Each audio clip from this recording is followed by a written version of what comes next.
What's going on, guys? Welcome back to Chelsea Fan TV. Welcome back to another episode of Transfer Special. I was going to say Transfer Daily, but I think Charlie's taken over that now with the streams and everything. So check that out. That should be later tonight. I think he's live at around 8 p.m. or something. Just keep a lookout. Or hit the like button and subscribe. That was actually a very good segue. I'm proud of myself. Hit the bell notification button as well.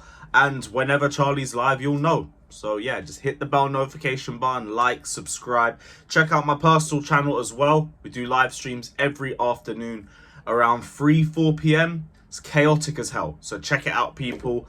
And yeah, let's get into all the latest news. We're discussing goalkeepers. We're discussing shirt sponsors. We got the dreaded Lukaku situation. A bunch of little other transfer situations in between as well to get into. Might as well start off with the shirt sponsor.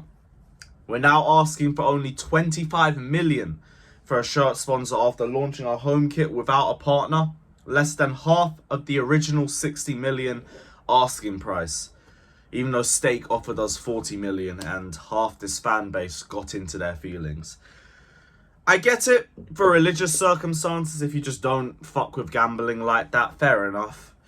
But if it's not a religious situation, in my opinion, it wasn't really worth all of the dialogue about it. I didn't like Stake because I didn't think they looked good. I thought the logo just screamed mid-table or worse, relegation battle. Seen Watford wearing that, seen Everton wearing that. That's what I didn't like about it.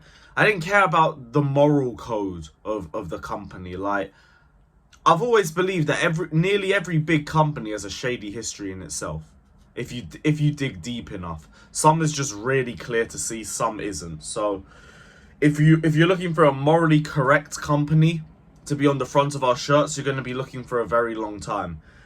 Paramount wasn't their fault. That was the Premier League's fault. Stake, like, as much as there was uproar from the fan base, Chelsea didn't really need to listen to them.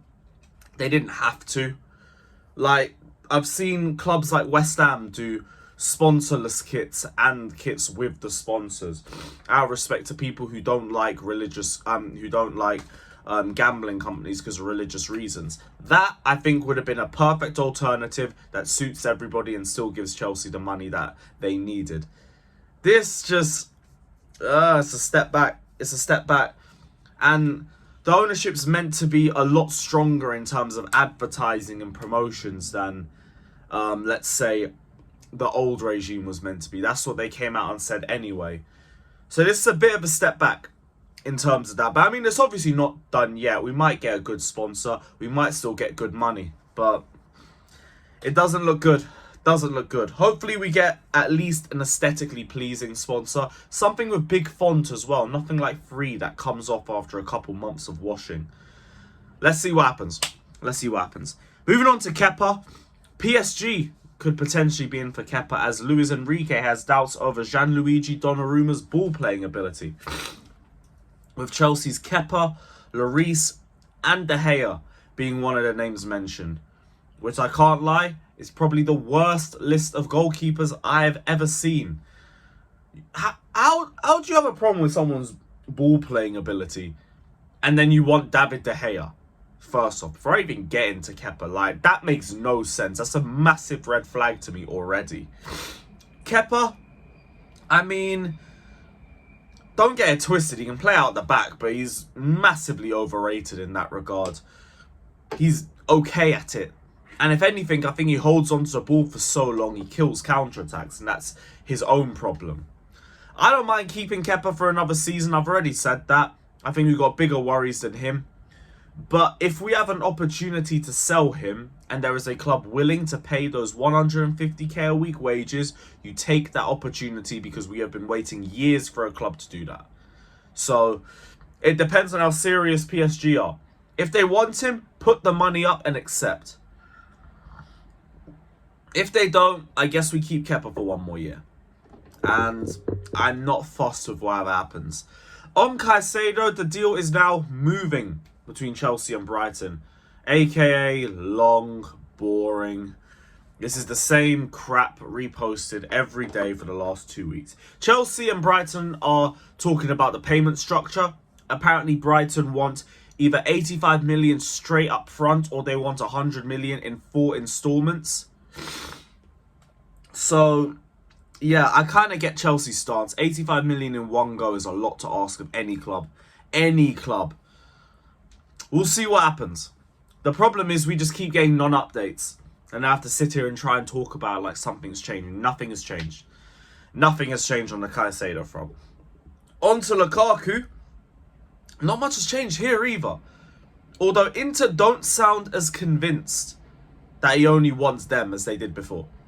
Fabrizio said Chelsea and Inter will be in contact to discuss details of the 30 million euros new bid submitted for Lukaku. Inter hope to make it happen in time to avoid any other club's attempt to sign Lukaku. Chelsea remain in contact with Inter, but they consider the bid still not at the level wanted to make the deal happen. New talks will follow, and Chelsea believe there are 2 more clubs prepared to enter the race. I've been saying on my streams, if you guys have been watching, that Lukaku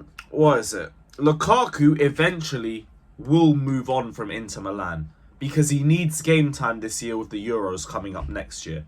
He can't just sit on the bench, be unfit as fuck, and expect to be on the plane to the Euros. They won't take him. They won't, even if he's top goal scorer. At the least, he won't start. He needs to remain sharp. He needs to remain fit. And in order to do that, he needs to be playing football. If Inter do not fork up the money, he will go to a Juve. He will go to an AC Milan. You think Lukaku has loyalties? You will see. You will see. I'm very interested to see how long this deal takes, because the longer it takes, the more unsettled Lukaku and Inter will become. Lukaku isn't going to return back to pre-season either. He's just not going to come.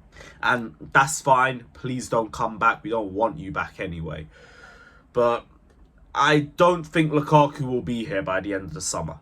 Thankfully. What else do we have? So, Maatsen is going to be given a chance in pre-season, and Chelsea look to be trying to offload Cucurella, with Newcastle and Atletico Madrid interested, as well as Juventus. Me, personally, I'd be looking at offers for Chilwell too, depending on how pre-season goes. Because left-back, none of them stood out for me. The 2 best left-backs for us last season, I've been saying, are Maatsen and Lewis Hall. Chilwell and Cucurella both have a lot to prove this season. If you get any decent offers for the pair of them, I'd consider it. Both of them are on crazy wages that they're not really justifying with their performances on the pitch. We will see how they perform next season, but patience will be wearing thin. It will be wearing thin. Hopefully Maatsen does well and shines. Hopefully Lewis Hall does the same as well. And we will see what happens on the left-back front. But guys, it's the end of another transfer video. Big up everybody that's locked in. Hit the like button, subscribe, all of that. And we'll be back very soon. Up the Chelsea.